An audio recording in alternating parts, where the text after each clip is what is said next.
Questions, guys?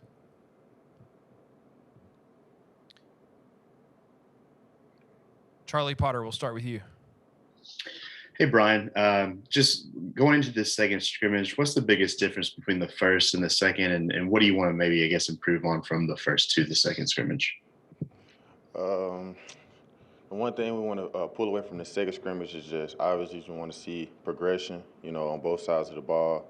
I would say mainly on the offensive side of the ball. I feel like we should make, a huge step from the first scrimmage to the second scrimmage, and I just want to see guys, go out there and compete, which we always do, just kind of compete at a higher level, to kind of see, where our team is, kind of at the end of the spring compared to, where we started in the spring. And so the biggest thing I want to see out of this next scrimmage is just, progression from the first scrimmage.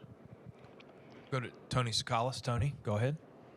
Hey, Brian. I just wanted to know, what have you seen from Jace McClellan this offseason and also last season as well? And just what are you expecting from him moving forward? Oh, yeah, Jace has been a hard worker, ever since he, came in.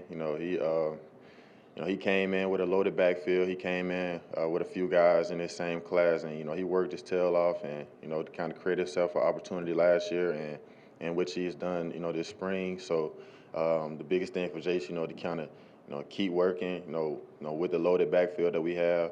As long as he keep working, I feel like he'll have a strong opportunity to show people what he can do this year too. Okay, we'll go to Michael Casagrande with AL.com. You guys are 10, 11 practices into the spring. What's the biggest difference you've seen from the first to the 10th in this offense? Where have you guys come the furthest?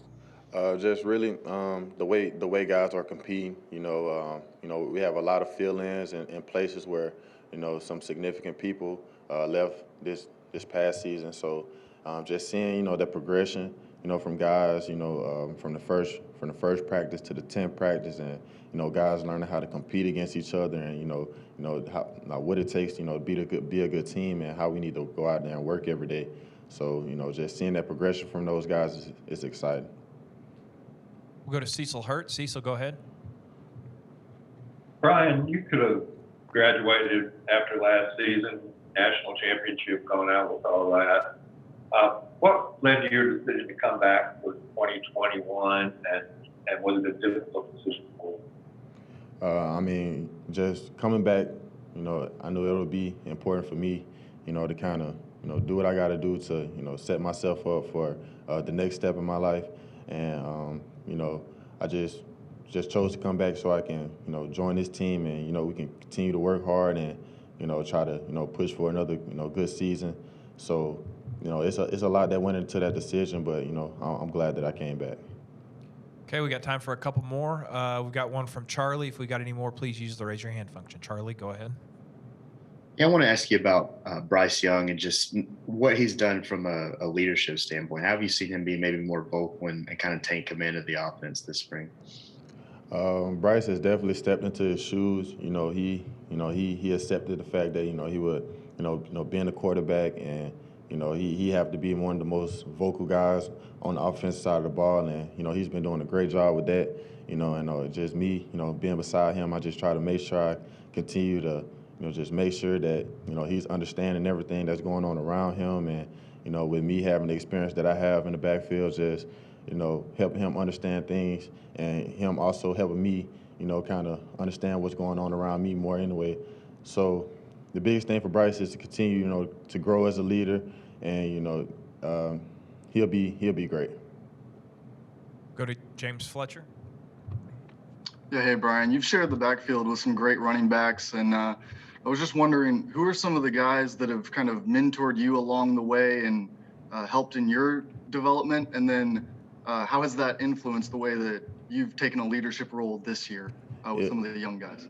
Like once I started getting recruited, I used to be around Derrick Henry a lot, and just watching how he did things around here and how he approached every practice and every game. That was a big way for me to just kind of see how things should be done around here. And when I came to Alabama, I was here with Damian Harris and Bo Scarborough and Josh Jacobs, and all of those guys developed great leadership roles around me, and just watching those guys have success at the college level and on to the NFL level is just it's very influencing, and I just continue to just watch and continue to learn. Okay, we're going to wrap up Brian with Tony Sakalas. Hey, Brian, we saw Najee kind of move into that kind of 3-down back. Was really involved in the passing game as well. Is that something that you'd like to incorporate into your game as well, just kind of catching out of the backfield?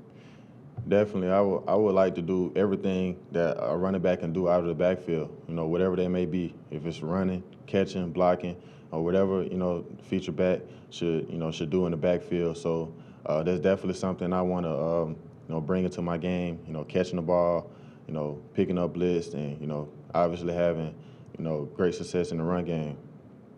All right, Brian, appreciate your time. Guys, we'll be back with Brian Murray here shortly.